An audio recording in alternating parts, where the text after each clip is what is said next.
प्रधानमंत्री नरेंद्र मोदी काशी जा रहे हैं। काशी का मतलब है बनारस, बनारस का मतलब शिव के त्रिशूल पर बसी नगरी काशी। प्रधानमंत्री नरेंद्र मोदी की काशी, पूर्वांचल वालों की काशी। और अगर आप बनारस के रहने वाले हैं ना, तो आपको ये बहुत अच्छे से पता होगा कि काशी का मतलब क्या होता है, काशी के मायने क्या होते हैं। जहां पर अगर आप चले जाएं तो वहां पर बम बम भोले का आशीर्वाद जरूर मिलता है। और प्रधानमंत्री नरेंद्र मोदी अपने संसदीय क्षेत्र में 8 महीने के बाद में जा रहे हैं। नमस्ते, मैं राशिद। सवाल तो बनता है कि एक नया एपिसोड देख रहे हैं आप। सवाल क्या क्या बनता है टीवी स्क्रीन पर नीचे आपको नजर आ रहा है, लेकिन पहली तस्वीर इस वक्त हम आपकी स्क्रीन पर उतार करके दिखाते हैं कि असल में प्रधानमंत्री के जाने का मतलब क्या है, प्रधानमंत्री के जाने के मायने क्या हैं। प्रधानमंत्री नरेंद्र मोदी के बारे में एक बात कही जाती है कि जहां पर भी जाते हैं, अगर यूपी में कहीं का भी दौरा कर लें तो उसी के जरिए चुनावी एजेंडा सेट हो जाता है। प्रधानमंत्री के बारे में यह कहा जाता है कि अगर प्रधानमंत्री यूपी का दौरा और खासतौर से बनारस चले जाते हैं तो उसके जरिए पूरे पूर्वांचल पर असर पड़ता है। अब विपक्षियों को यह लगने लगा है कि क्या यह चुनाव की तैयारी है और इसीलिए काशी की आ गई बारी है। और कई विरोधी और विपक्षी तो यह कहने में लगे हैं कि काशी के रास्ते चुनाव के वास्ते 2022 के चुनाव पर नजर है, यही एक वजह है कि काशी से मिल रही खबर है। ये सारी बातें कही जा रही हैं, लेकिन प्रधानमंत्री काशी को देंगे 1500 करोड़ से ज्यादा की सौगात। बड़ी बात यह है कि रुद्राक्ष कन्वेंशन सेंटर की भी शुरुआत की जाएगी, लोकार्पण करेंगे प्रधानमंत्री। लेकिन इस रुद्राक्ष के जरिए जज्बाती तरीके से छूने की कोशिश काशी वालों को करेंगे, जौनपुर वालों को करेंगे। आजमगढ़, गाजीपुर, पूर्वांचल का मऊ, गोरखपुर, सब कुछ बनारस से बहुत ज्यादा दूर नहीं है। कहते हैं कि बनारस से एक संदेश अगर आपको देना है तो फिर वो संदेश पूरे उत्तर प्रदेश में जाता है। और हाँ, प्रधानमंत्री नरेंद्र मोदी ने काशी के लिए बहुत कुछ किया है। आज से 7 साल पहले प्रधानमंत्री नरेंद्र मोदी काशी गए। वहां जाकर के उन्होंने ये कहा कि न तो मैं यहाँ आया हूं, न मुझे किसी ने बुलाया है, मुझे तो माँ गंगा ने बुलाया है। यानी माँ गंगा ने एक बार फिर से प्रधानमंत्री को बुलाया है। लेकिन समाजवादी पार्टी के कई नेता ये कहने में लगे हैं कि गंगा मैया गंगा पुत्र से कई सवाल करेगी। अगर उनका सवाल है तो फिर सवाल तो बनता है। सवाल यह भी बनता है कि प्रधानमंत्री अगर लोकार्पण करने के लिए जा रहे हैं, प्रधानमंत्री अगर काशी की बेहतरी के लिए कुछ प्रोग्राम्स का ऐलान करने जा रहे हैं, कुछ फ्लैगशिप प्रोग्राम्स का ऐलान करने जा रहे हैं, तो फिर इसमें विपक्षियों का सवाल उठना कितना लाजमी है। और यही एक वजह है कि मेरे आप देख पाएंगे दाईं तरफ आपको 5 सवाल नजर आ रहे हैं। इन्हीं 5 सवालों के इर्द गिर्द अगले 1 घंटे तक मेरी डिबेट चलेगी। लेकिन सबसे पहले काशी ने प्रधानमंत्री के लिए तैयारियां क्या की हैं। और काशी के बारे में एक बात कही जाती है कि वहां पर भोजपुरी अंदाज चलता है। भोजपुरी अंदाज में क्या गाना बजाना चल रहा है अपने प्रधानमंत्री के लिए, अपने सांसद के लिए, ये हम आपको दिखाते हैं। लेकिन उससे पहले एक और तस्वीर आपको दिखाते हैं। इस तस्वीर के जरिए आपको राजनीति की पूरी तासीर समझ में आएगी। वो तासीर जिसमें प्रधानमंत्री हैं, वो तासीर जिसमें विपक्षियों का डर है, वो तासीर जिसमें विरोधियों का डर है। लेकिन पहले काशी कैसे तैयार है, प्रधानमंत्री का किस तरह कर रही इंतजार है, देखिए रिपोर्ट। पिया मेहदी, हाँ पिया मेहदी, आए हाय पिया मेहदी लिया द मोती झील से जाके साइकिल से ना। पिया मेहदी लिया द मोती झील से जाके साइकिल से ना। हमारे यहाँ परंपराएं जीवंत रहती हैं, संगीत में भी और मिजाज में भी। वो पिया मेहंदी ले आता, लेकिन आज मोदी जी आ रहे हैं जी, तो उनके लिए भी इसी लय पर, इसी धुन पर कैसे आप गाएंगे, जरा निश्चित कहिए जी। ये दिशा निर्देश हमारे केडी भैया कर रहे हैं, आप लोग देख रहे हैं इनको। और इन्होंने ही लिखा है, क्या लिखा है कि बनारस में, अपने काशी में, हो बनारस में मोदी जी आए हैं, खुशहाली लाए हैं ना। हो बनारस में मोदी जी आए हैं, खुशहाली लाए हैं ना। लाए हैं ना, लाए हैं ना, अरे लाए हैं ना, लाए हैं ना। हाँ बनारस में, वो बनारस में मोदी जी आए हैं, खुशहाली लाए हैं ना। वो बनारस में मोदी जी आए हैं, खुशहाली लाए हैं ना। और हमारे मोदी जी ने काशी का बहुत नाम बढ़ाया है, पूरे विश्व में चर्चा होती है हमारे काशी की। अब कहना है काशी का बढ़ाया नाम हो, काशी का बढ़ाया नाम, खुश है शहर पूरा गांव। अगर आप बनारस के रहने वाले हैं तो बनारसी रंग और बनारसी अंदाज बहुत अच्छे तरीके से आपको पता होगा।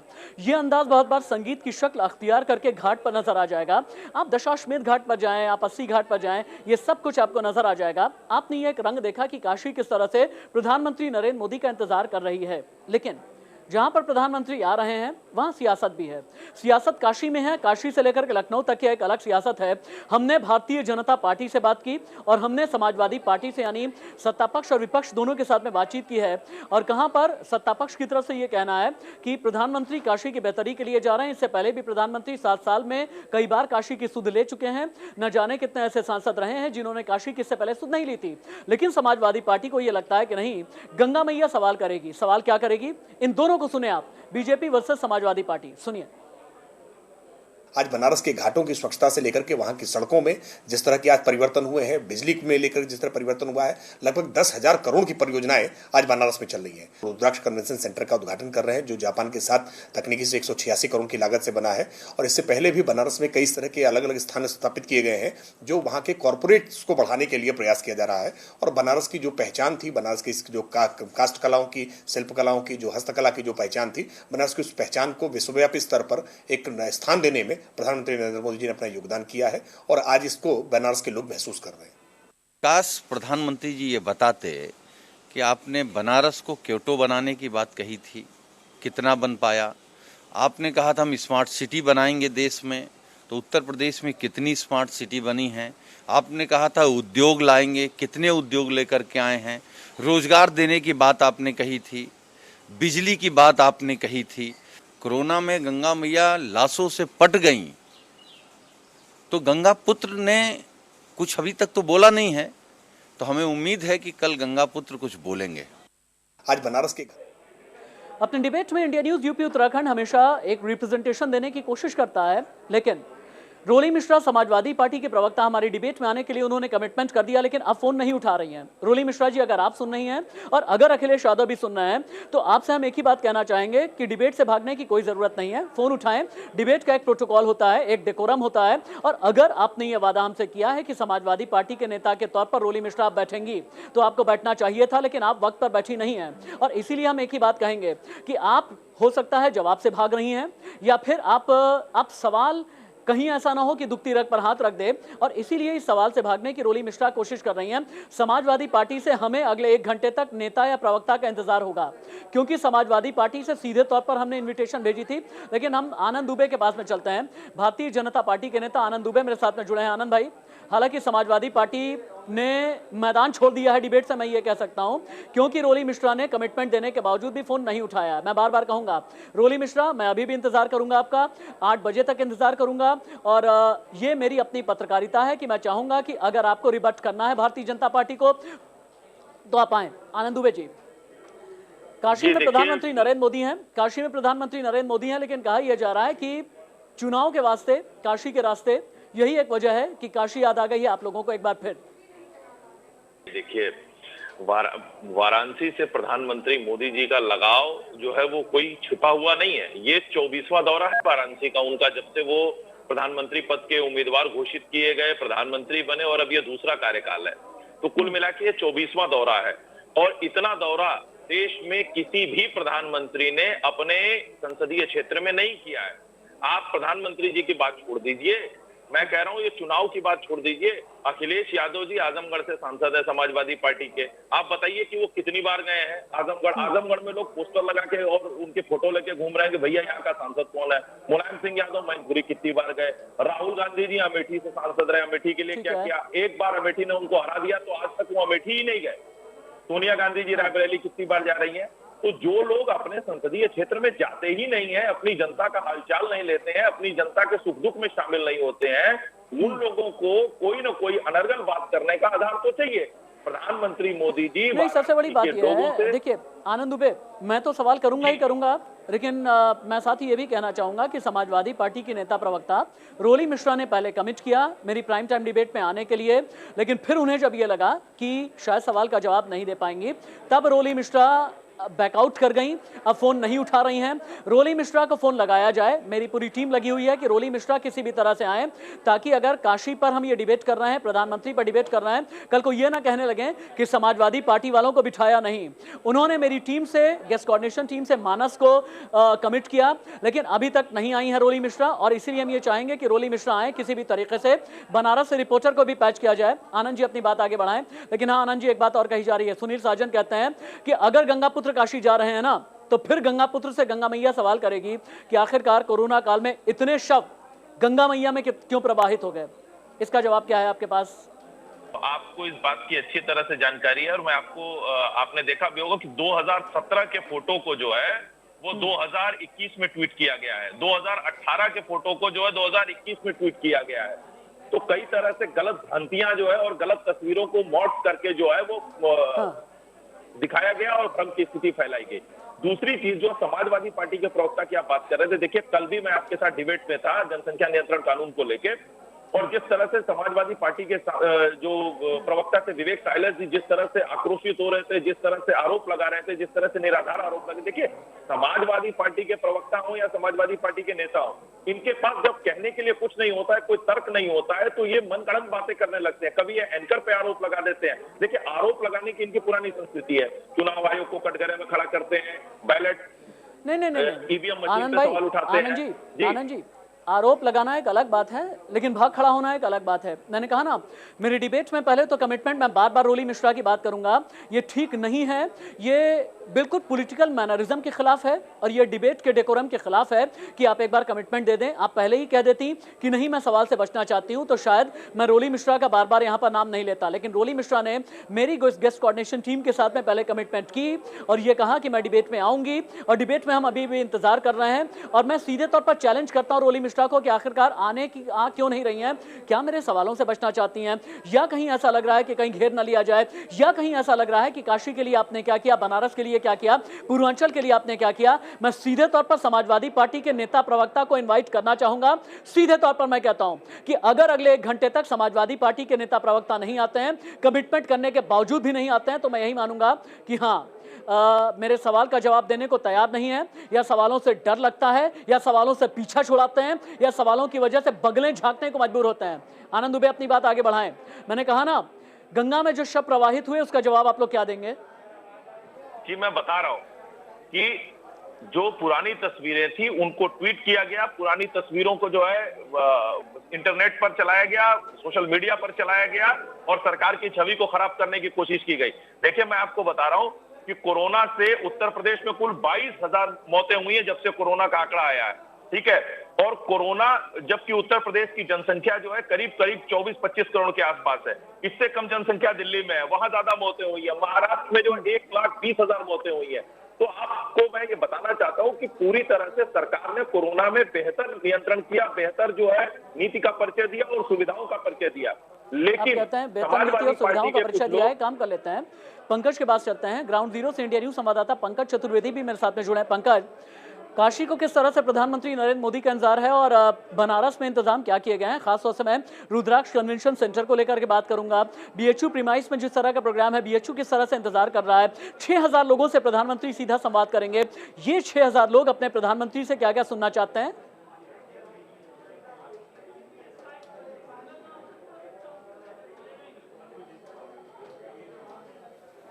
पंकज,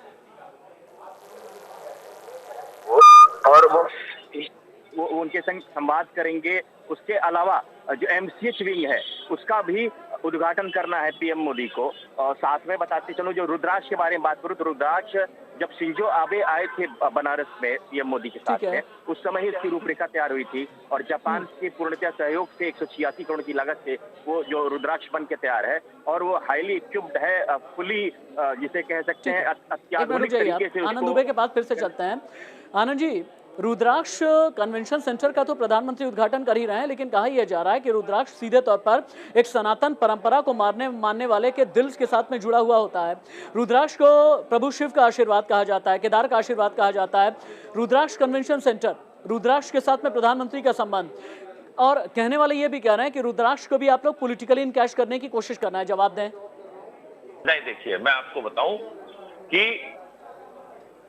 मथुरा, काशी और अयोध्या ये ऐसे शहर हैं जो भारतीय सनातन संस्कृति, हिंदुत्व और भारतीय परंपरा के जो है सबसे पुराने गढ़। अगर किसी को भारतीयता, किसी को सनातन संस्कृति सीखनी है तो यहाँ इन शहरों से आपको सीखने को मिल जाएगा।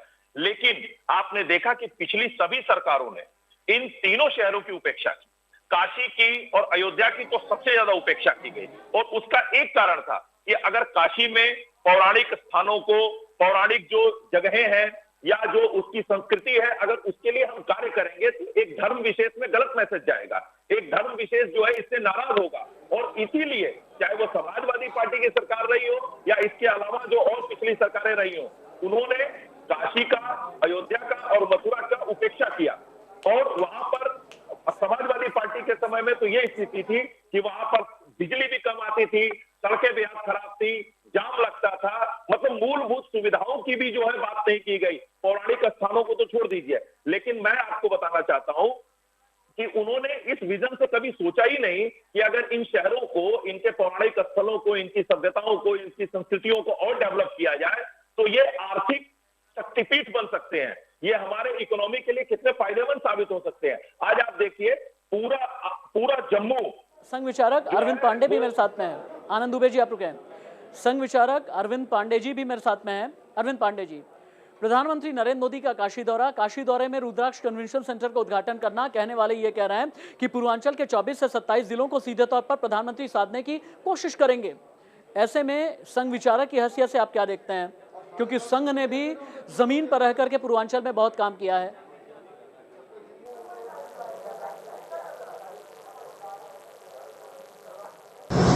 हर विकास को, हर यात्रा को सिर्फ और सिर्फ इस चश्मे से नहीं देखा जाना चाहिए कि ये चुनावी एजेंडा ही है। सिर्फ टीवी स्क्रीन पर अगर अरविंद पांडे को टीम पीसीआर आप लेकर के आएंगे ज्यादा अच्छा रहेगा, क्योंकि अरविंद पांडे बोल रहे हैं, अभी आनंद दुबे नहीं बोल रहे हैं। अरविंद पांडे को लेकर के आइए स्क्रीन पर। हाँ अरविंद जी बोलिए। मैं आपको बताना चाहता हूं कि हर यात्रा को, हर दौरे को किसी चुनावी गणित से साधने की और चुनावी गणित के नाते ही यात्रा हो, ऐसा नहीं है।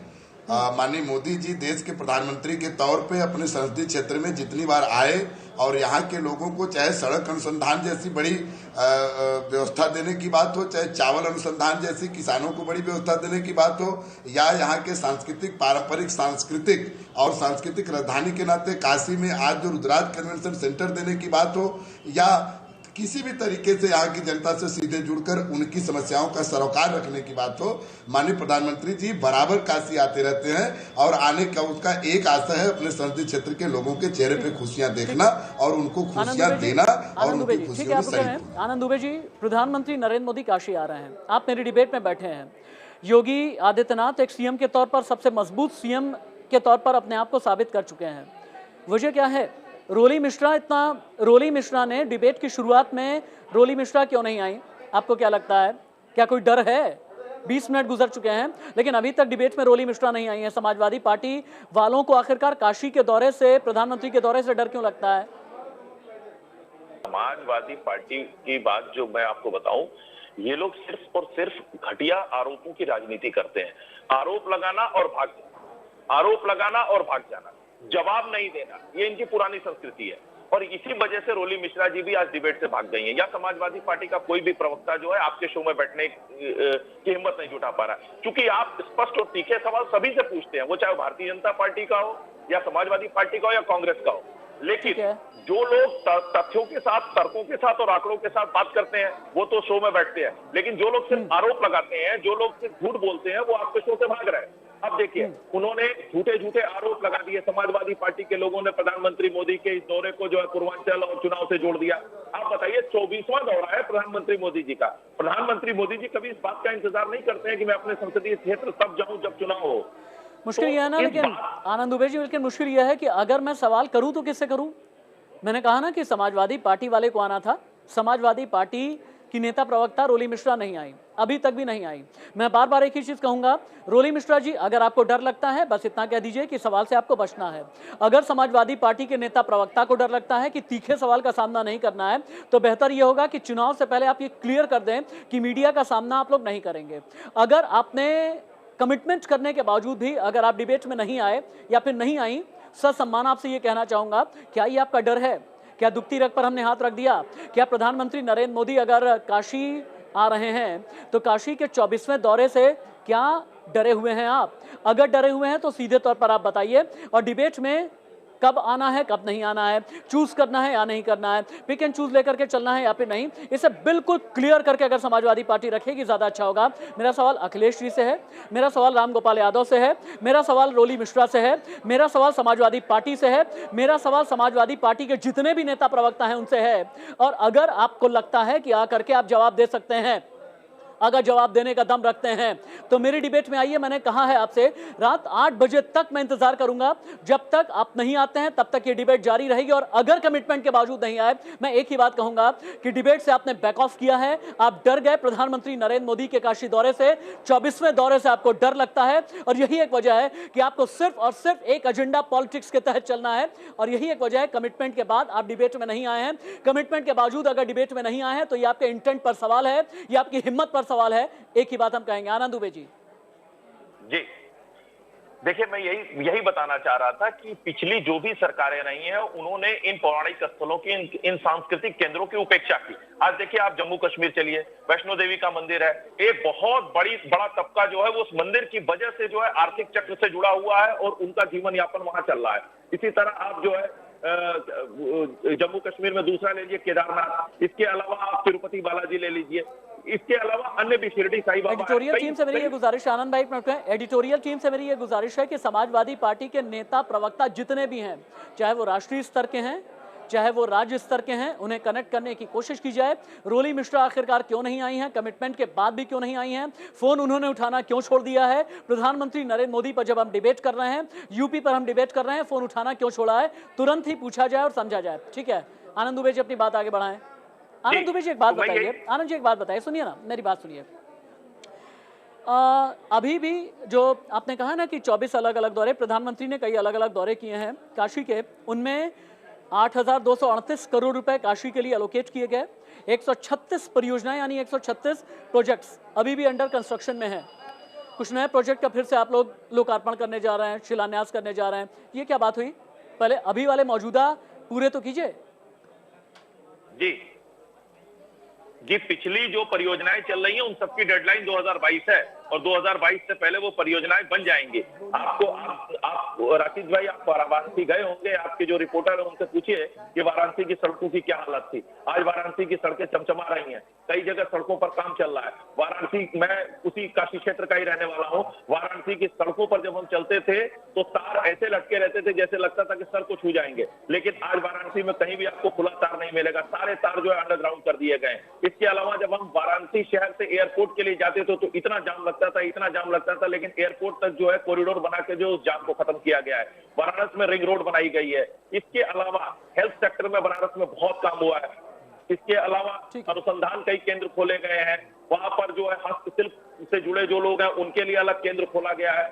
तो तमाम तरह की चीजें जो है बनारस में की गई। चूंकि बनारस में पिछले 70 वर्षों में कुछ काम हुआ ही नहीं था, बनारस में जो है जितनी भी सरकारें नहीं, उन्होंने बनारस को अछूत समझा, सिर्फ इसलिए अछूत समझा कि अगर बनारस में कुछ करेंगे तो मैसेज जाएगा कि भाई ये हिंदुओं के पौराणिक शहर में जो है ये सरकार जो है काम कर रही है, और इससे एक वर्ग विशेष जो है नाराज हो जाएगा। और इसी डर की वजह से, इसी तुष्टीकरण की राजनीति की वजह से वाराणसी को जो है अछूत माना गया। लेकिन जब से प्रधानमंत्री मोदी जी वहां से सांसद हुए और उसके बाद जब उत्तर प्रदेश में हमारी सरकार आई 2017 में, तब से वाराणसी में और तेज गति से काम हुआ। पहले देखिए क्या होता था जब हमारी केंद्र में सरकार होती थी। पूर्व विधायक अजय राय कांग्रेस के मेरे साथ में जुड़े हुए हैं फोन लाइन पर।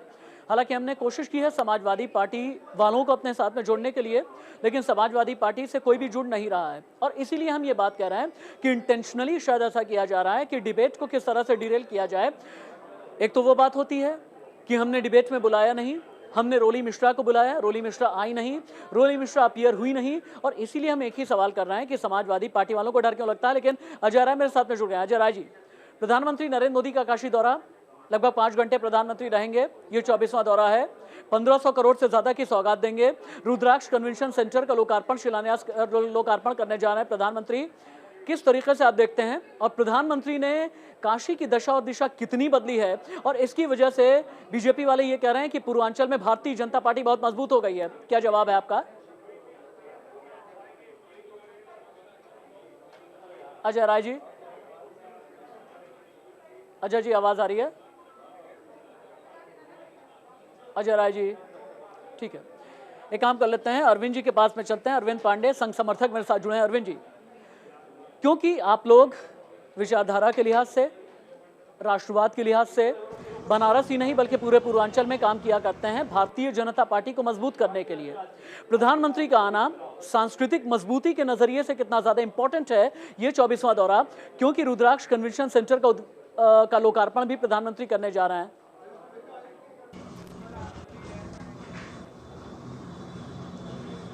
काशी सर्वविद्या की राजधानी है और यहाँ प्रधानमंत्री जी का आना सांस्कृतिक तरीके से, जिस तरीके से आप कार्यक्रम की शुरुआत में भोजपुरी गीत सुनाते हैं और आपने सुनाया, मैं आपको बता दूं और आपके सभी दर्शकों को बता दूं कि उसको पूर्वांचल भर में हम लोग कजरी के रूप में गाते हैं। तो ये तो झूम रही है काशी, संस्कृति के रूप में भी झूम रही है, परंपराओं के साथ भी हम पूरी तरीके से तैयार हैं। माता गंगा का विषय हो, आपने शुरू में बताया, माँ गंगा के पुत्र गंगा पुत्र के रूप में काशीवासी देखते हैं मोदी जी को। परम पूज्य मोदी जी हमारे, आज आपने देखा होगा कि चाहे 80 घाट पे फावड़ा चला के संस्कृति को मजबूत करने की बात रही हो, चाहे योगी आदित्यनाथ जी की सरकार के माध्यम से विश्वनाथ कॉरिडोर को बना करके संस्कृति की रक्षा के काम करने की बात हो, या फिर हमारे अन्य संस्कृति जो है, जैसे यहाँ किसान की एक संस्कृति है उसको मजबूत करने का विषय हो, सभी विषयों पे समान भाव से एक बराबर काम करने का काम हमारे प्रधानमंत्री मोदी जी ने किया है।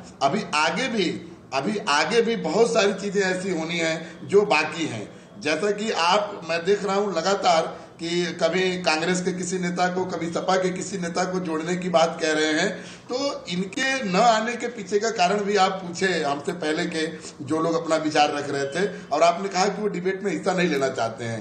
आप ये मान के चलिए कि सिर्फ इसी डिबेट पे नहीं, वो किसी भी डिबेट में हिस्सा नहीं लेना चाहते हैं, और उसके पीछे का कोई बड़ा कारण नहीं है। उसके पीछे का सिर्फ एक कारण है कि उनके पास अब बताने को कुछ बचा ही नहीं है, और ऐसी कोई बात नहीं है जिससे वो भाग रहे हैं। ठीक है। अजय राय, कांग्रेस के पूर्व विधायक मेरे साथ में जुड़े हुए हैं। अजय राय जी, प्रधानमंत्री नरेंद्र मोदी का काशी दौरा बीजेपी के लिए मास्टर स्ट्रोक कहा जा रहा है, कांग्रेस किस तरह से देखती है? मास्टर स्ट्रोक है। अभी आप देखिए, बनारस का संसदीय क्षेत्र है प्रधानमंत्री जी का। कोरोना का ये दूसरा जो कार्य था, जो समय था कोरोना का, पूरे कार्यकर्ता, कितने ऐसे लोग जो दवा के अभाव में, ऑक्सीजन के अभाव में, बेड बिस्तरे के अभाव में और वेंटिलेटर के अभाव में बेचारे चले गए, मर गए। कोई पुरसा हाल नहीं है। इसको मास्टर स्ट्रोक कहेंगे। अपने कार्यकर्ताओं की मृत्यु पे रोक नहीं व्यक्त कर सके, कोई व्यक्ति खड़ा नहीं, उनकी मदद नहीं कर पाए।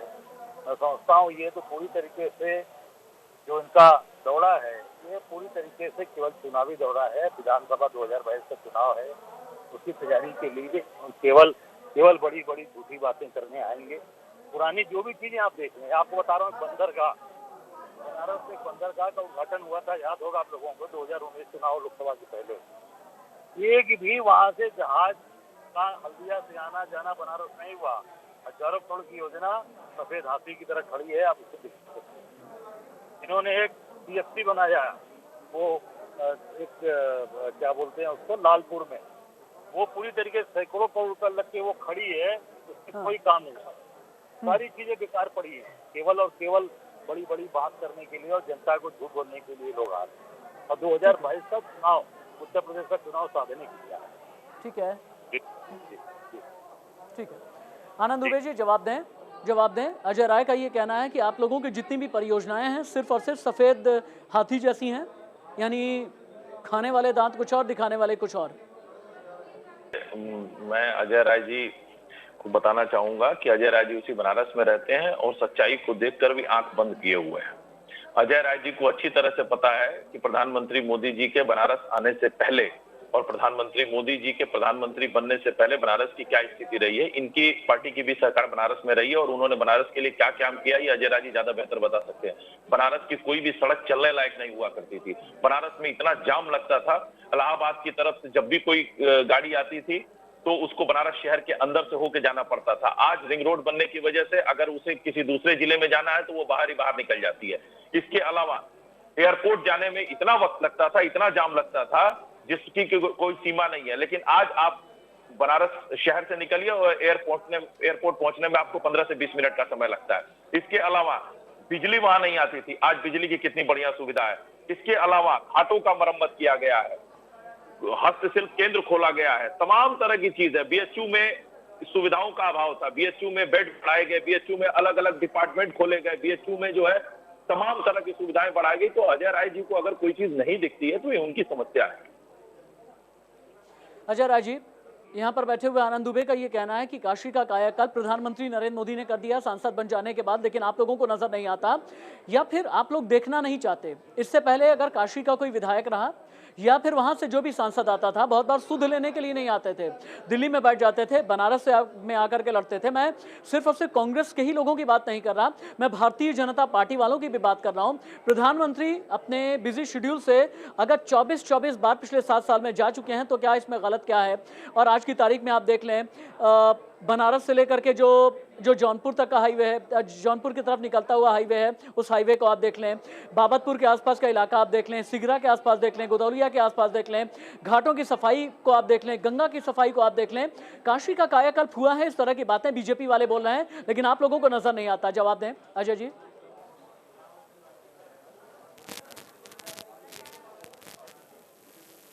अजय राय जी, सुन पा रहे हैं आप मुझे? अजय राय जी, चलिए, अजय राय से शायद संपर्क टूट गया है, लेकिन संघ विचारक अरविंद जी के पास में चलते हैं। अरविंद जी, प्रधानमंत्री नरेंद्र मोदी के बारे में एक बात कही जाती है कि जब यूपी के लिए जब भी मास्टर स्ट्रोक चलना होता है ना, प्रधानमंत्री को ये अच्छे तरीके से पता है। क्या ये माना जाए कि विपक्षियों के खिलाफ मजबूती देने के लिए आप लोगों ने एक त्रिशक्ति तैयार की है?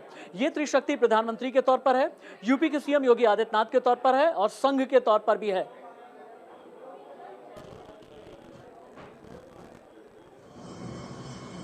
ये सबसे पहले तो मैं आपको बताऊं कि आपने कहा कि चुनाव या मास्टर स्ट्रोक जब खेलना होता है, खेलेंगे किसके साथ? आप जिन को खोज रहे हैं वो कोई मौजूद ही नहीं है। किनके साथ खेलेंगे? ये लोग खेलना चाहें तब तो खेलेंगे, किसी एक शक्ति से तो खेल नहीं पा रहे हैं और कोई त्रिशक्ति नहीं है। प्रधानमंत्री जी का स्पष्ट कहना है सबका साथ, सबका विकास और सबका विश्वास, और उस सबका का अर्थ इतना पूरा हो चुका है कि अब आप देखिए डिबेट में भी लोग नहीं है, लोगों को विकास नहीं दिखाई दे रहे हैं। जबकि दक्षिण भारत के बाद आंख का सबसे बड़ा अस्पताल भी काशी में खोल चुका है। माननीय मोदी जी के आशीर्वाद से, उनकी प्रेरणा से, उनके निर्देश में जिन लोगों को न दिखाई दे रहा हो वो इलाज भी करा सकते हैं। हर प्रकार की व्यवस्था यहाँ पे उपलब्ध हो चुकी है। एम्स जैसी सुविधा का संचालन शुरू हो गया है। कैंसर संस्थान में जिन लोगों को बाहर जाना पड़ता था वो हमारे यहाँ पंडित मदन मोहन मोदी कैंसर संस्थान खुल चुका है। लतारा कैंसर संस्थान को ज्वाइन करके सारे डॉक्टरों को एक साथ आज एक बड़ी संख्या में, मैं कह सकता हूं कि काशी ही नहीं पूरे उत्तर भारत के लिए सबसे बड़ा कैंसर संस्थान के रूप में यहाँ पे डेवलपमेंट दिया गया। अंडरग्राउंड बिजली की बात हो, आप समझ सकते हैं यहाँ पे ये वही उत्तर प्रदेश है जहाँ पे 19 मार्च को 2017 को सरकार बनने से पहले 8 घंटा बिजली मिलती थी। कोई संसाधन नहीं बढ़ाया गया, एक पावर ग्रिड नहीं लगाई गई, कोई नए तरीके का नियुक्ति नहीं किया गया, कोई ट्रांसफार्मर नहीं बदले गए और 24 घंटे के अंदर योगी आदित्यनाथ जी की सरकार ने 18 घंटा और 24 घंटा गांवों और शहरों और तहसील मुख्यालयों को बिजली देने का काम किया। दृढ़ इच्छा शक्ति का अभाव जो अभी तक दूसरी सरकारों के पास रहा, वह दृढ़ इच्छा शक्ति भारतीय जनता पार्टी के साथ है और इनके समर्थकों के पास है, और वह दृढ़ इच्छा शक्ति सबका साथ, सबका विकास और सबका विश्वास के नाते बन पाया है। और इसी के बल पर 2022, 24, 27, 32 अभी तो सबका साथ, सबका विकास, सबका विश्वास, लेकिन आप ही लोगों को विश्वास नहीं होता, ऐसा क्यों अजय राय जी? नहीं, क्यों नहीं अजय राय जी? हमें सबके ऊपर विश्वास है।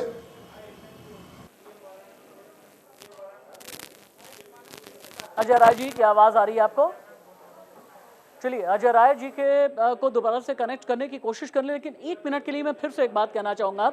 जो दर्शक अभी अभी इंडिया न्यूज यूपी उत्तराखंड पर ट्यून इन हुए हैं, उनके जानकारी के लिए, हमने प्रधानमंत्री नरेंद्र मोदी के काशी दौरे पर डिबेट ऑर्गेनाइज की। हमने भारतीय जनता पार्टी को न्योता भेजा, प्रवक्ता आपकी टीवी स्क्रीन पर है।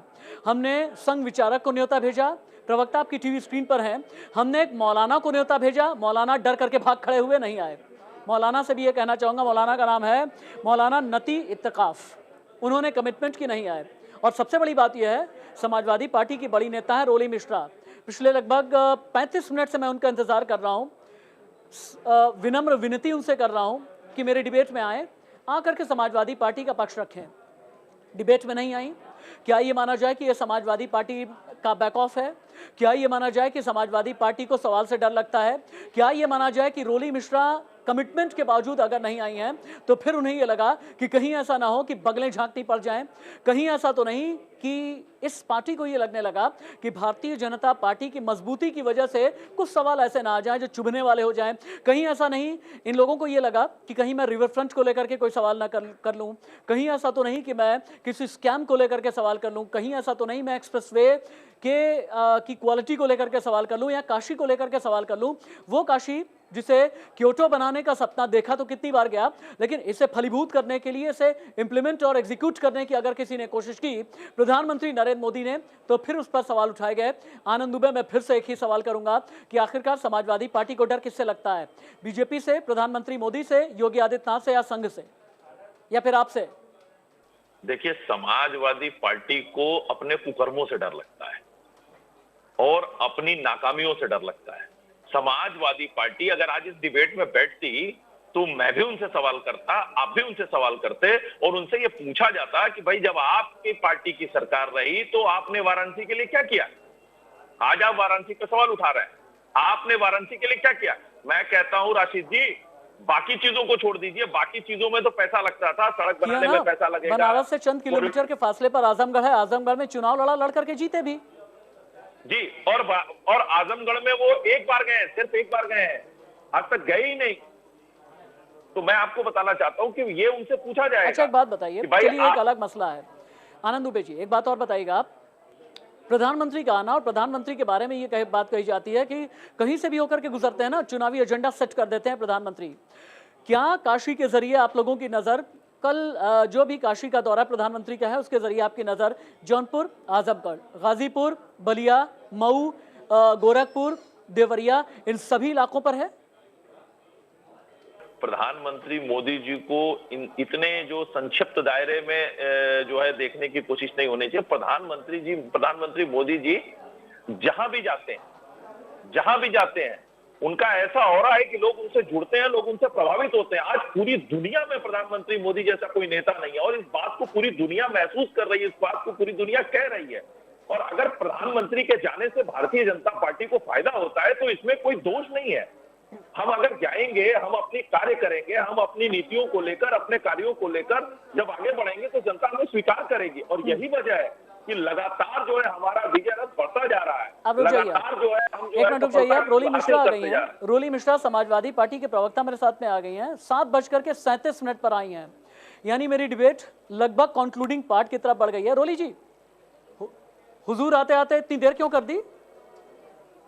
देखिए, आज भारतीय जनता पार्टी के प्रवक्ता को पता भी चला होगा कि किस प्रकार से जो व्यवस्थाएं हैं वो अव्यवस्थाएं में बदली हुई हैं, किस प्रकार से बोलने का पूरा मौका दूंगा, बस ये बताइए, मेरे डिबेट में आपको 7 बजे आना था, आपने 40 मिनट की देर क्यों की मैम? हम आपके जो गेस्ट कोऑर्डिनेटर उनको बता दिया कि कनेक्टिविटी की कुछ प्रॉब्लम थी बारिश की वजह से, जिसकी वजह से मैं ज्वाइन नहीं कर पाई थी। अब अपनी बात आगे बढ़ाइए आप। और दूसरी चीज ये है कि आपने, मुझे लगता है भारतीय जनता पार्टी के प्रवक्ता महोदय से पूछा होगा कि जो सुविधाएं आनी थी, जो बहुत सारी चीजें आनी थी, इलाज आना था, वो आते आते देर कैसे हो गई। मुझे लगता है, आशा करती हूँ आपने पूछा होगा, क्योंकि डिबेट ऑलमोस्ट आपका खत्म हो गया है और मैं इस बात को गारंटेड कह सकती हूँ कि भारतीय जनता पार्टी के प्रवक्ता अपनी उपलब्धियां गिनाते रहे होंगे। पर क्या इनसे कभी आपने सवाल पूछा कि जो गौरव थे वाराणसी के छन्नूमल जी, उनके परिवार ने आरोप लगाया था कि हम इलाज के लिए भटकते रहे, हमसे पैसे मांगेंगे, हमारे पास एम्बुलेंस नहीं आई, हमारे पास दवाएं नहीं आई, हम उनका इलाज नहीं कर पाए। बाद में आप छन्नूलाल जी के नाम पर श्रद्धांजलि देते रहे। तो मेरा पहला सवाल, आप पहले ये पूछ लीजिए कि छन्नूलाल जी जैसे महान व्यक्ति इलाज में क्यों परेशानियां हुई। दूसरी चीज, उत्तर प्रदेश पिछले 1 साल से कोविड की वजह से, किस महामारी की वजह से परेशानियों से जूझ रहा है, क्या उस पर प्रधानमंत्री जी ने कभी कुछ कहा? दूसरा मैं ये आपसे पूछना चाहूंगी, ऑक्सीजन की कमी से, लकड़ी की कमी से शमशान में लाइनें लग रही थी, ऑक्सीजन की कमी थी, बेड की कमी थी, लोग त्राही त्राही कर रहे थे। देश का सबसे बड़ा प्रदेश और उस प्रदेश में जहां से राष्ट्रपति और प्रधानमंत्री आते हैं, तमाम सड़कों पर से लेकर के शब्दागृह के बाहर लाशें लगी हुई थी, टोकन मिल रहा था, लोग 10-10 हजार रुपए मांग रहे थे। आनंद दुबे जी, रोली मिश्रा का ये कहना है कि मेरा एक और सवाल है, मेरा सवाल यह है कि जो पुल गिरा था वाराणसी में, क्या आज तक उनके लोगों को कोई सजा हुई है? तीसरा सवाल भी है, वाराणसी बना नहीं, आपने क्योटो बना दिया। आप बारिश में जाइए, आधे से ज्यादा बनारस पानी के अंदर डूबा हुआ मिलेगा। हर हर महादेव कर रहा है। आनंद दुबे जी, तो आप लोग तो काशी को क्योटो बनाने की बात कर रहे हैं, हर हर महादेव की आप लोग बात कर रहे हैं, लेकिन यहाँ पर रोली मिश्रा का ये कहना है, जिंदगी को लेकर के तो जवाब दीजिए ना आप।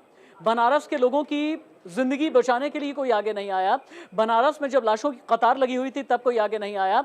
बनारस की वाकई में जब बेहतरी करनी होती है तब कोई आगे नहीं आता। लेकिन आप कहते हैं कि काशी को क्योटो बना देंगे, आप ये कहते हैं कि हम रुद्राक्ष कन्वेंशन सेंटर देंगे, आप ये कहते हैं कि काशी में क्रूज चला देंगे, आप ये कहते हैं कि घाटों का उद्धार भी कर दिया। जवाब दें रोली मिश्रा का। देखिए, मैं बताऊं, रोली मिश्रा जी को पहले बता दूं कि छन्नूलाल मिश्रा जी अभी भी ठीक है, स्वस्थ है, उनको श्रद्धांजलि नहीं दी गई है भाई जी। है वो राजन साजन मिश्रा जी के परिवार की बात है, ठीक है। पहली चीज मैं उनको करेक्ट कर दूं। दूसरी चीज मैं आपको बताना चाहता हूं कि देखिए, कोरोना की जो वेव आई थी, निसंदेह जो है कुछ दिनों तक जो है वो स्थितियां बहुत ही अनियंत्रित हो रही थी, लेकिन उसके बावजूद उनको पूरा जो कंट्रोल के साथ उसको रोका गया और उसके बाद जो है उसको ठीक किया गया, ठीक है। मोदी जी और योगी जी कह चुके हैं कि भाई जिन लोगों ने भी जान गंवाई है और जिन लोगों की भी प्राण गए हैं उसके लिए दुख है, लेकिन आप इस बात से इनकार नहीं कर सकते हैं कि 25 करोड़ के इस आबादी वाले राज्य में हमने जितनी तेजी के साथ कोरोना को रोका है उसके लिए आज WHO हमारी तारीफ कर रहा है। आज ऑस्ट्रेलिया के जो सांसद हैं वो कह रहे हैं कि भाई योगी जी हमें दे दो, क्योंकि हमारे यहाँ स्थितियां नहीं सुधर रही हैं। तो रोली मिश्रा जी को शायद ये चीजें नहीं दिखती हैं, और मुझे लगता है रोली मिश्रा जी इधर जल्दी बनारस गई नहीं है, इसलिए उनको चीजें नहीं दिख रही हैं। इनकी सरकार बनारस गई नहीं है, बीजेपी के प्रवक्ता का कहना है कि बनारस अब गई नहीं है, इसलिए हकीकत से आप वाकिफ नहीं है। यादव जी, उनका गृह जनपद जो जहाँ से वो सांसद है वो आजमगढ़ है, तो ऐसा नहीं कि हम लोग जाते हैं, हम तो जाते ही रहते। मैं 6 महीने पहले गई हूँ, कोविड से पहले ही। इनका ये कहना है कि आप घाट की तरफ जाइए, रुद्राक्ष कन्वेंशन सेंटर की तरफ जाइए, जहाँ से क्रूज चल रहा है वहाँ उस तरफ जाइए ना आप, वहाँ से आपको पता चल जाएगा कितना बदलाव हुआ है। गोदौलिया जाइए, सिगरा जाइए, लहुरा बीर जाइए, कबीर चौरा जाइए। प्रधानमंत्री जी वाराणसी अपना दौरा करते हैं और आकर के अपनी कुछ योजनाओं को दिखाते हैं, लेकिन आम मानस तक, आम जनता तक योजना कितनी पहुंची है? आप वाराणसी के आसपास वाले गांव में जाकर के देख लीजिए। मैं तो कहती हूँ जो सबसे बड़ा लूम उद्योग है, हैंडलूम उद्योग है, हथकरघा उद्योग है, आप वहां जाकर के उन लोगों से बात करिए, आप हथकरघों से बात कीजिए, क्या उनको बिजली प्रॉपर मिल रही है? आपने उसको हैंडलूम को, जो उनका हथकरघा उद्योग था, उसको आपने शिफ्ट कर दिया कि भाई बिजली से चलेंगे, उनको उस प्रकार बिजली नहीं मिल रही है, उस पर टैक्स देना पड़ रहा है। हथकरघा उद्योग के लोग परेशान है। आपने वहाँ क्या किया है? आप जमीनी हकीकत देखिए। प्रधानमंत्री जी ने जो गांव गोद लिए तो उसका कितना विकास हुआ? बहुत सारी ऐसी समस्याएं हैं, लेकिन मैं यहाँ एक बात कहना चाहूंगी कि प्रधानमंत्री सिर्फ एक अपने संसदीय क्षेत्र का नहीं होता, उनकी नितांत जिम्मेदारी बनती है कि केंद्र में उनकी सरकार है, राज्य में उनकी सरकार है, उत्तर प्रदेश में उनकी सरकार है, तो उत्तर प्रदेश की जनता जो, अब मैं आपको बात करती हूँ, इस प्रकार क्या चुनावों में क्या हुआ, ब्लॉक प्रमुख के चुनावों में क्या हुआ, इस प्रकार जिला पंचायत के चुनावों में वो क्या हुआ? कल समाजवादी पार्टी फिरोजाबाद में ज्यादा संख्या में जिला पंचायत सदस्य लेकर के बैठी हुई थी। 17 जिला पंचायत सदस्य के बाद समाजवादी पार्टी अल्पमत है फिरोजाबाद में, कन्नौज में अल्पमत में है, और ये लोग 11 सदस्य लेकर के इन्होंने अपना अध्यक्ष बनवा दिया। पुलिस और प्रशासन इन्होंने पूरा अपनी तरफ करके ये चाहते हैं कि पुलिस अपनी कार्रवाई ना करे, प्रशासन अपनी कार्रवाई ना करे। पुलिस प्रशासन को आप लोग अपनी तरफ कर लेते हैं, पुलिस प्रशासन पर कंट्रोल करने की कोशिश करते हैं। जो भी ऑटोनॉमस बॉडी है सीधे तौर पर उसे अपने अंडर में लेकर के मैनिपुलेट करने की कोशिश करते हैं। इस तरह के आरोप रोली मिश्रा लगा रही हैं, इसका आप जवाब दें। और साथ ही साथ रोली मिश्रा का यह भी कहना है कि प्रधानमंत्री को सिर्फ और सिर्फ काशी ही क्यों नजर आती है, काशी को ही क्यों बनाना है प्रधानमंत्री के लिए, बाकी यूपी क्या? रोली मिश्रा का ये भी कहना है कि कोरोना काल में जितने लोगों की मौत हुई है इसे लेकर के भी जवाब आपको देना होगा। अब मैं बता रहा हूँ, इन्होंने पहली चीज कही है कि जिला पंचायत चुनाव में जो है धनबल, जनबल और प्रशासन का इस्तेमाल किया। मैं इनसे एक सवाल पूछना चाहता हूँ कि अगर प्रशासन का इस्तेमाल हमने गलत किया, सब कुछ हमने किया, आपने अपने 11 जिलाध्यक्ष क्यों हटा दिए भाई? आपने अपने 11 जिलाध्यक्ष क्यों हटाए? क्योंकि हकीकत यह है कि समाजवादी पार्टी पर अखिलेश यादव की पकड़ कमजोर हो चुकी है। जब से चाचा जी बाहर गए और उन्होंने सुनते नहीं है, आपकी बात को कार्यकर्ता सुनते नहीं है, आपको पता ही नहीं है किसे टिकट देना है, किसे नहीं देना है। कई जगह आपके प्रत्याशी जो है वो नामांकन करने नहीं गए। अमरीक जहां को आपने बनाया था वो गई ही नहीं। इसके अलावा आपने अपने 11 जिलाध्यक्ष सिर्फ इसलिए हटा दिए क्योंकि वो खुद मिले हुए थे, वो इतने नाकाम रहे कि वो नामांकन नहीं करवा सके, और आरोप आप भारतीय जनता पार्टी पे लगा रही हैं। दूसरी चीज सुनिए, आपकी सरकार के समय वाराणसी में लोग कहते थे कि बिजली यहाँ सिर्फ जाते हुए दिखती, आते हुए तो दिखती नहीं है। बगल का जिला है आजमगढ़, आप मुझे बताइए अखिलेश यादव कितनी बार बनारस में, जौनपुर में, आजमगढ़ में बिजली लोग ये कहा करते थे कि बिजली जा तो रही है, लेकिन लोगों को ये अंदाजा नहीं होता था कि बिजली आ कब रही है। रोली मिश्रा जवाब दें। कल से आपने उन पर अत्याचार किया, आपने अपहरण किया, आपने गायब कर दिया और उनको आपके साथ मारपीट की, आपने महिलाओं के कपड़े छीने, आपने महिलाओं की साड़ियों के साथ छेड़छाड़। चलिए वापस से हम काशी की डिबेट पर आते हैं। हम वापस से काशी की डिबेट पर आते हैं। काशी की डिबेट पर हम वापस से आते हैं। रोली मिश्रा जी, प्रधानमंत्री नरेंद्र मोदी के इस दौरे से कहा यह जा रहा है कि चुनावी एजेंडा सेट हो जाएगा और प्रधानमंत्री अगर काशी में होते हैं तो पूरे पूर्वांचल को साध लेते हैं। अगर पूर्वांचल की 27 सीटों को प्रधानमंत्री साध लेंगे, वो पूर्वांचल जो कि समाजवादी पार्टी का गढ़ रहा है, समाजवादियों का गढ़ रहा है, फिर उसे कैसे संभालेंगे आप लोग? क्योंकि पूर्वांचल के बारे में एक चीज कही जाती है कि अगर किसी को भी यूपी में विक्टोरियस होना है, किसी को भी अगर जीतना है, तो उसे सबसे पहले पूर्वांचल को कैप्चर करना बहुत जरूरी है। लेकिन आपको लगता नहीं कि प्रधानमंत्री ने काशी को इतना ज्यादा दे दिया है पिछले 24 दौरे में कि अब आप लोगों के लिए पूर्वांचल बहुत मुश्किल हो सकता है? Battle of Waterloo. बात यहाँ पर बता दूं कि कई बार ऐसा होता है कि हम एक विपक्ष में होते हैं और सशक्त बात रखते हैं और कोशिश करते हैं कि भाई हम सरकार में एक विपक्ष की भूमिका अदा करें, लेकिन एक बहुत बड़ी बात यह कि इस बार पक्ष कौन है? पक्ष है पुलिस, प्रशासन, भारतीय जनता पार्टी, और विपक्ष कौन है? विपक्ष है समाजवादी पार्टी और जनता। और जब जनता रिवोल्ट करती है, आप पूरे विश्व की क्रांति पढ़ लीजिए, आप विश्व की राजनीति पढ़ लीजिए, जब जनता रिवोल्ट करती है तो चाहे आप महल बना दीजिए, चाहे आप ताजमहल बना दीजिए, उसका कोई असर नहीं होता है। किस प्रकार से जनता परेशान हुई, तड़पी, तरसी, सांस लेने के लिए जनता तड़पी, यहाँ पर सांस नहीं मिली, ऑक्सीजन नहीं मिली, जनता तड़पी और तरसी। आप लोग काशी में इवेंट मैनेजमेंट कर रहे हैं। रोली मिश्रा को जवाब दें। रोली मिश्रा का ये कहना है कि यूपी की जनता तड़पी और तरसी और आप लोग इवेंट मैनेजमेंट करने में ही लगे रहे। कि ये जिस जनता की बात कर रही है, आजमगढ़ की वही जनता जो है अखिलेश यादव का फोटो हाथ में लेके घूम रही है कि भैया हमारे सांसद जी कहाँ हैं, कोरोना काल में हमारे पास क्यों नहीं आए, हमारे मैनपुरी के हमारे सांसद मुलायम सिंह यादव जी कहाँ हैं, हमारे समाजवादी पार्टी के बाकी सांसद कहाँ हैं। मैं आपको बता दूं कि अखिलेश यादव सिर्फ अपने संसदीय क्षेत्र जाने के मामले में फुसड्डी नहीं है, संसद में उनकी उपस्थिति भी। अखिलेश आजमगढ़ कितनी बार गए? अखिलेश बनारस कितनी बार गए? जौनपुर कितनी बार गए? बलिया, हरदोई, देवरिया कितनी बार गए? मऊ कितनी बार गए? आजमगढ़ कितनी बार गए? बताएं रोली जी, बताएं। रोली जी बताएं। ठीक है, आनंद दुबे जी होल्ड, आनंद दुबे जी होल्ड। रोली मिश्रा बोलेंगी, रोली मिश्रा बोलेंगी। रोली जी बताएं। वाराणसी के सांसद कहाँ पर है? तमाम लोग हाथ में लेकर के घूम रहे थे। आप आजमगढ़ की बात कर रहे हैं। लखनऊ में 10-10 हजार रुपए वीडियो ऑन कॉल, आप मेरे ट्विटर पर जाकर देख लीजिए। 10,000 रुपए रिश्वत लग रही थी डेड बॉडी को या पार्थिव शरीर को पहले जलाने की। उस समय लोग लेकर के घूम रहे थे कि भी राजनाथ सिंह जी कहाँ है, सांसद है लखनऊ के। लेकिन सारे सांसद दिल्ली में आकर के किसी गुफा में बैठ गए थे। किस प्रकार त्राहिमाम हुआ। लॉ एंड ऑर्डर इनके यहाँ खराब है, व्यवस्था अव्यवस्था में बदल चुकी है। आप देखिए वाराणसी में, आप छोड़िए पूरे उत्तर प्रदेश में आज लॉ एंड ऑर्डर की क्या स्थिति है, किस तरीके से सरेआम लोग मारे जा रहे हैं, किस तरीके से गुंडा राज आ गया, आप उसको कैसे जस्टिफाई कर सकते हैं। और सबसे बड़ी बात यह है कि जनता परेशान हो चुकी है, उनके मुकदमे नहीं लिखाए जा रहे हैं, उनके घर बिजली नहीं। मैंने अभी गूगल पे पढ़ रही थी, गूगल सर्च करिए। उसमें कहा कि क्योंकि प्रधानमंत्री वाराणसी आ रहे हैं इसलिए आदेश दिया गया कि बिजली नहीं कटेगी।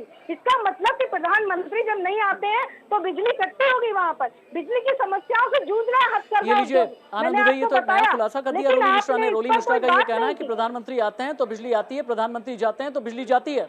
आनंद दुबे, रोली मिश्रा जी को हकीकत का अंदाजा ही नहीं है कि आज भी बनारस में 24 घंटे बिजली रहती है। बनारस में 24 घंटे बिजली रहती है, लखनऊ में 24 घंटे बिजली रहती है। रोली मिश्रा, बनारस में, लखनऊ में, आजमगढ़ में, जौनपुर में 24 घंटे बिजली रहती है, आनंद दुबे का ये कहना है, लेकिन आपको नजर नहीं आती। रोली जी और आनंद जी दोनों की आवाज ऊपर की जाए, दोनों की आवाज एक साथ ऊपर की जाए, आनंद जी की भी और रोली जी की भी। आजमगढ़, मऊ, गाजीपुर, बलिया, देवरिया में बिजली नहीं रहेगी। हमारे यहाँ हमारे शासन में कोई वीआईपी जिला नहीं घोषित है। हमारे शासन में उत्तर प्रदेश का हर जिला वीआईपी है। पूर्वांचल में जिस प्रकार से लोगों की रिपोर्ट नहीं लिखी जा रही है, जिला पंचायत चुनाव से लेकर के ब्लॉक प्रमुख चुनाव तक आप लोगों ने जो हिंसा फैलाई है, कहीं किसी की साड़ी जयपुर में, बलिया में, आप बलिया की बात करते हैं, बलिया में किस तरीके का माहौल था, जिला पंचायत चुनाव और ब्लॉक प्रमुख चुनाव में जो आपके यहाँ माहौल हुआ, जिस प्रकार की आप इनको ऐसे कैसे ढक सकते हैं? आप तमाम ऐसी परियोजना, आप एक काम